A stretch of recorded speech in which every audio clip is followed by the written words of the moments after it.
there's a saying actually from one of my children's kids shows. I think it's Clifford, but they say love makes little things grow. And so I thought that was a cool concept. And I also thought about it on the flip side of like, wow, like hate makes little things grow too. All faith preach tolerance. All faith preach something towards behave towards your neighbor as yourself. My faith teaches me to be my brother's keeper. My faith teaches me that when I see something that I don't agree with, the prophet said I could change it 3 ways: my hand, my voice, or my heart. And so there's so many things within the faith traditions that says when you see an injustice, regardless of who the perpetrator is or whoever the victim is, that you have to stand up. I think that once you get to know me, I can no longer be a stereotype. I can only be a human being. My name is Martin Brooks, and I work with an organization called Peace Catalyst International.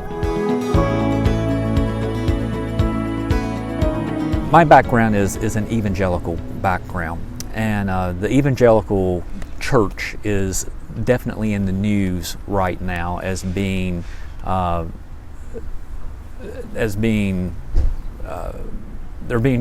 evangelical church is being criticized for being very biased and anti-immigrant, anti-Muslim. Sometimes race issues come into play, and I see that too in some of my own tribe. And yet, there are many people within the evangelical community that love well. And we're trying to amplify their voices using language that the rest of the evangelical community can embrace and understand. Different things resonate with different people. I have stood in front of church groups and have prepared what I thought was a good biblical lesson about why Jesus would want us to love the other. And you see the body language in the back of the room says, I'm not listening to you, I'm not connecting. And what I perceive is going through their mind is, you're naive, you don't understand, you haven't heard the things that I have heard. So I have found that for many people, instead of starting with the Bible, you really need to start with Maslow. Remember the hierarchy of needs, and Maslow talked about people are concerned about physical needs and safety needs and group identity needs. And before they can get to what Maslow termed as self-actualization, which is where we would put many people would put religion, before they can get to the abstract ideas, we have to deal with the concrete ideas and diffuse some of those preconceptions. So that's some people. Other people, you can start with Scripture and say, Jesus doesn't like you being hateful to others. Jesus took his disciples to the other, to the Samaritan woman, across the Sea of Galilee to the Gerasene region where Gentiles are taking care of pigs. And I just wonder what that did to his Jewish disciples. Jesus, why are you taking us to this place? But Jesus seemed to delight in stretching his disciples in accepting the other. So sometimes I can bring out Bible stories and challenge people, but sometimes it's sociology, psychology. When you're standing in front of a group of people, it's less effective than in a one-on-one conversation, because people are processing. It's a journey that people are on. They're processing information. They're comparing what we are saying to whatever it is they have heard in the news or whatever their anecdotal experiences have been, and they need time to ask questions, clarifying questions. They need time to sit on it. A lot of times we'll have an event, and a lot of times we'll have an event, and people will come back a week later, 2 months later, a year later, and say, I remember when somebody said, and you realize they're on a journey. And that matches my own story of going to be an evangelical missionary in Muslim countries and actually meeting Palestinians that had come out of the Gaza Strip and hearing their stories and drinking a lot of chai and coffee with them, and realizing that many of the things that I had been taught about Muslims in missionary books were just wrong. Perhaps based on some anecdotal encounter that the missionary had. I'm not saying they're deceptive, but they're just inaccurate in that they extrapolate the information to the whole population when there's just so much culture mixed into each region of Islam that generalizations are very hard to make. So challenging the generalizations is very important. Now for me, relationship came before I was willing to reconsider the ideology. I went into a setting thinking, I'm right, they're wrong. I'm going to politely listen until I get my chance to show them where they're wrong. Mm-hmm. But when I became invested emotionally in these people that I came to love, it's like, they're not what I was told they are. So then you begin to make the intellectual room space to embrace the other. But the real magic happens one-on-one, over coffee, over your dining room table, at your house. So the big events help with this 1% Muslim to however many Christians we're trying to talk to, or just non-Muslim population. But the small events are where the relationships happen that are so critical to the emotional connection that facilitate the intellectual processing. My Muslim friends show up with the Quran and think of it as absolute truth. And I quote a Bible passage and think that I've won the argument, and in their mind they've dismissed it because the Bible's been corrupted. Well, my Muslim friend shows up with the Quran because it came later than the Bible and corrected all the errors of the corrupted Bible, and they think that they're speaking absolute truth. And both of us have different sources of different authorities that we rely on for truth. So we're talking past each other. The things that we value, the things that this is my bottom line. We have different bottom lines as to what is true. So that made me realize two things. One, my group of evangelical Christians show up with a source. They start at a place that's ineffective.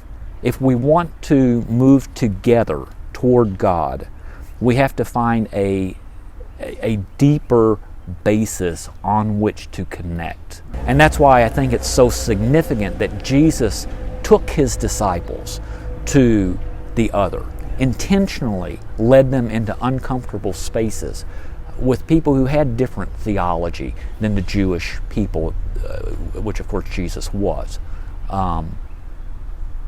And I think if we're going to wear the bracelet, WWJD, we better show up, because that's what he would do.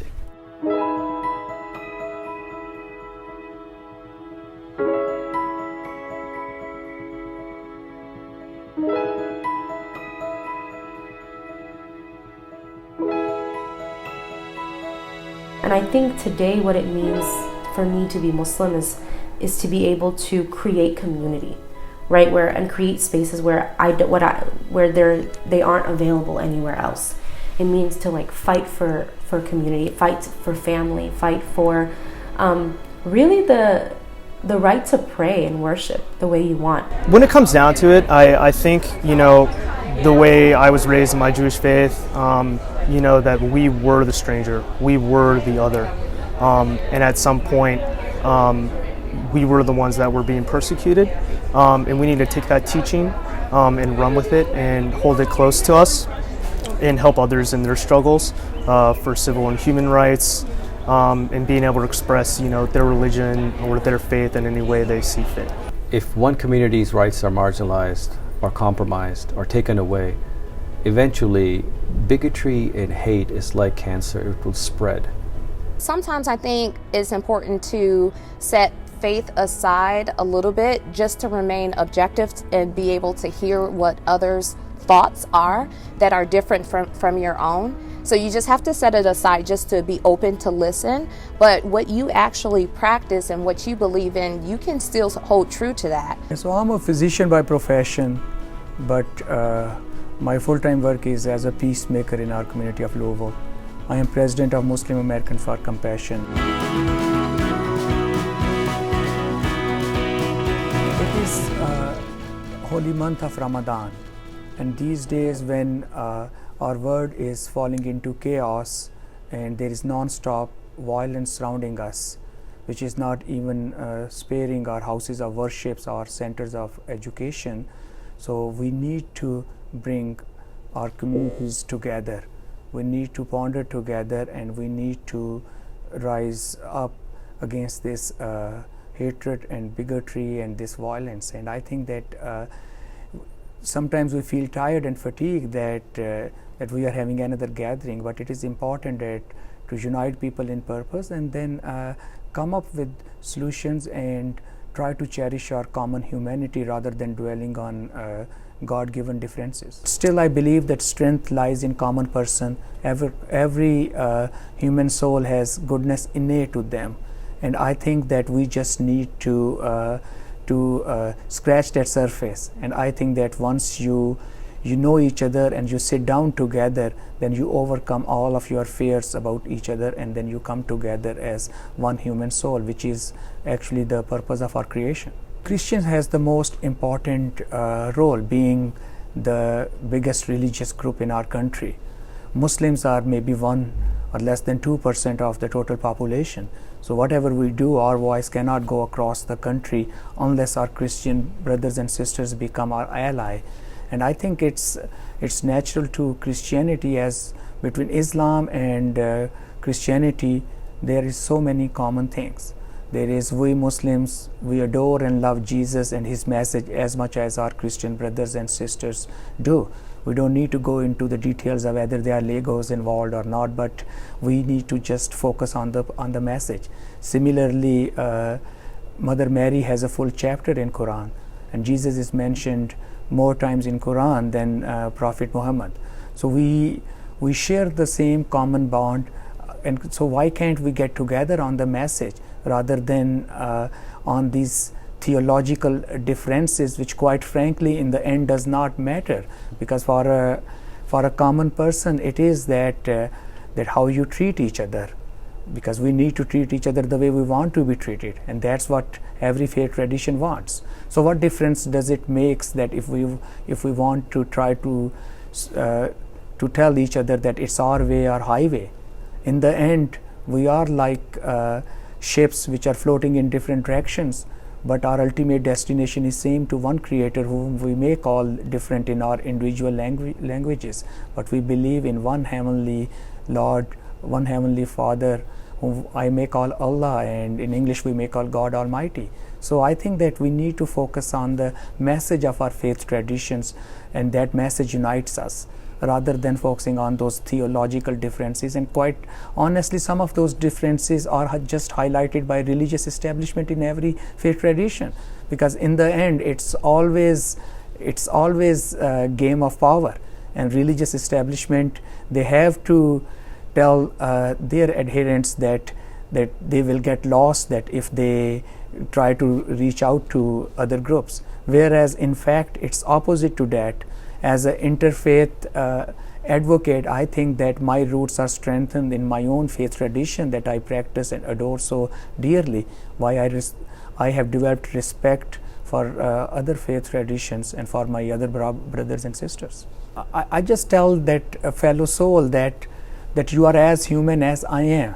You are as blessed as I am. You are as good as I am.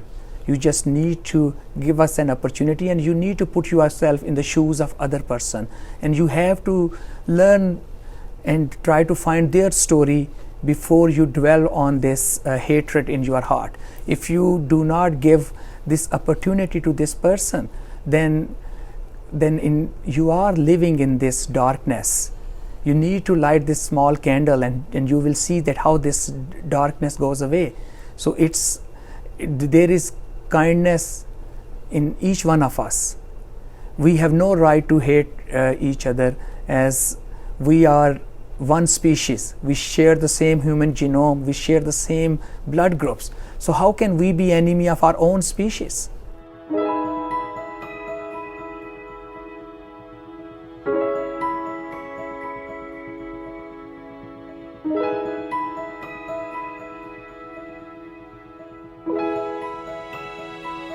For evangelicals to change their minds about people of other faiths, their own leaders, the people that they respect and the people that they ascribe authority to, have to rethink and reimagine what Christ is asking them to do in a multi-faith world. For us, it's not just tolerance, it's love. Love is the driving force for us. Thinking about, I love my aunt, I love my grandmother, I love my cousins, and they love me beyond our different faith practices. And we also are able to connect with each other spiritually. I think just understanding each other's spiritual messages and how they relate to each other is key for us. We don't get caught up on the details, although we know in our personal practice that's important. But I can listen to my grandmother, she's one of the lead mothers in her church. And so for me to witness her and her role there, it's powerful, it's empowering for me as a Muslim woman as well, to know the legacy that I come from spiritually, and then also to continue on in my own ways. We should not separate one from the other and say one is better than the other. We're all the same.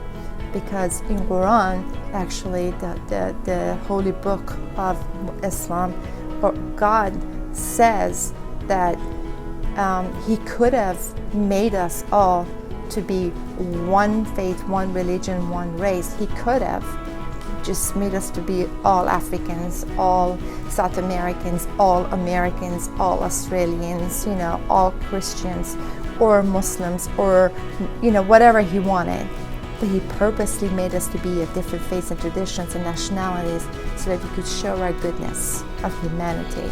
My name is Sabina Moideen. I am the program manager for the American Muslim Advisory Council.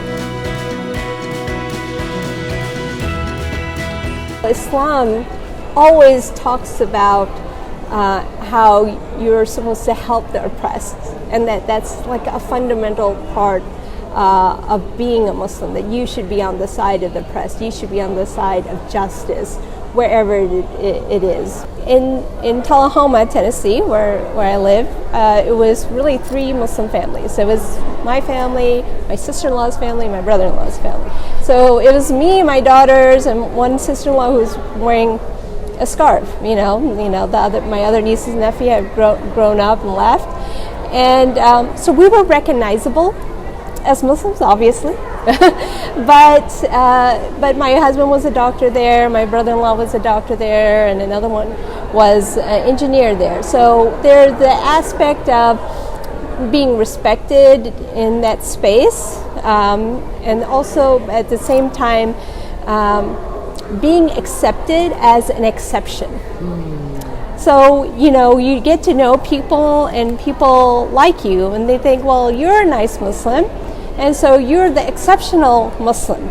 But what they see on TV is different. Islamophobia is not a personal misunderstanding of Muslim. It's not just simply a personal fear of Islam. It's a systemic problem. So, the bill, the anti-Sharia bill, was written by a national person who was one of the known Islamophobes, and so we have to understand Islamophobia as what it is. So you can do the interfaith, and that's good on a one-to-one basis, people you meet, But if you don't tackle the systemic racism that Islamophobia is, you're not going to change much. I always talk about Islamophobia. I think you have to name it. You've got to talk about it, and you've got to talk about it from a systemic point of view. And so recently the YWCA had their stand against racism, and I spoke there, and I was very forthright about how Islamophobia affects us. And the first and foremost way is Islamophobia tries to erase our narratives. So you see in the school system how much Islam is actually being taught. So in Tennessee a few years ago, they revamped the social studies curriculum for middle school. And part of it was like, oh, these students are not ready to learn so much about Islam. And so, so it's kind of perpetuating that ignorance about Islam. So as long as people are ignorant about Islam, then people who are purposely trying to malign Islam, they can come here in it through media, social media, books, whatnot, and convince people that Islam is a threat. So, even for myself, I grew up in the 80s, went to school, hardly learned anything about Islam in school. One of my high school teachers asked me to talk about Islam in her world geography class, world history class, and I said, okay, let me see what's in your books before I talk, so just to make sure I'm not covering the same things you're learning. And I look at it, and it talks about harems. And I'm like, oh my God, this is what you're learning? If you're learning something, this is what you're learning? And so how much has really changed over the years? So maybe they learn a little bit more, but it really hasn't changed. It is purposeful in keeping our narratives out of the schools. And so, that's one form of Islamophobia. Other form is always associating Muslims with security threats. And so by doing that, even you saw in the 2016 election campaign, we already know what then candidate Trump was saying, and he's followed through as President Trump. But even his opponent, Hillary Clinton, was like, oh yeah, Muslims are good because they can tell us of any terror threats. And so they're only defining us in this term, about security. And so that becomes a problem. And so trying to see Islam as a religion, no different than other religions in terms of there are good people, there are bad people, Muslims are people. I love that Sheikh Osama always says that, Muslims are people, they're good, they're bad, they're everything in between. Understanding that we're a very diverse community, racially, ethnically, but also religiously. Not everyone practices the same, or the level of practice may be different, and just understanding that, and saying, well, if a Christian had done an act of violence, does every Christian have to go up and say sorry? We can differentiate, but by stereotyping Muslims as somehow a fifth column, a security threat, trying to push Sharia law on everyone, well, then you're going to see everyone as guilty. And so, that's another form. But, those forms of Islamophobia really, they work on the psyche of the ordinary person. And so when a person doesn't know about Islam and then they hear, well, all the problems overseas, wars, act of terrorism, then that they act on that. And then that's when you get the bigoted response, or the prejudice and the discrimination at school, or the bullying at school, discrimination at work, and things like that. So I think it's important.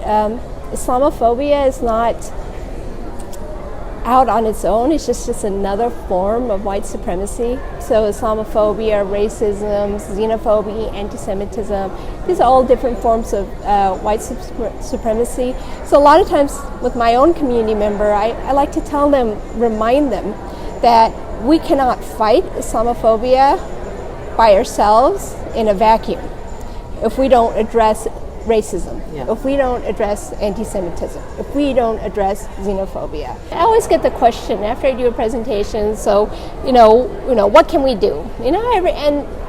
I love that they ask the question, and I always tell them, well, the first thing you do is you go back to your family and you educate them. And you have to, when you hear something that is, where Muslims are being stereotyped or degraded, you have to speak out against it. But, don't be rude. It's not going to work. Don't call them a racist. Those things don't work. But a lot of times we talk about interfaith. If you just got to know a Muslim, then then you have a better opinion of Muslims. But if there are only like 6 to 7 million Muslims in U.S., we're really not going to get anywhere. So really, we need our allies to really understand the roots of this anti-Muslim sentiment. And see, not just changing it within their families or their communities, but seeing systemically, how do we make the changes? From my faith makes me believe that I'm here to make a better world, within my family, within my community, and so if I'm working towards that, then God will protect me. Whatever happens, but God is by my side.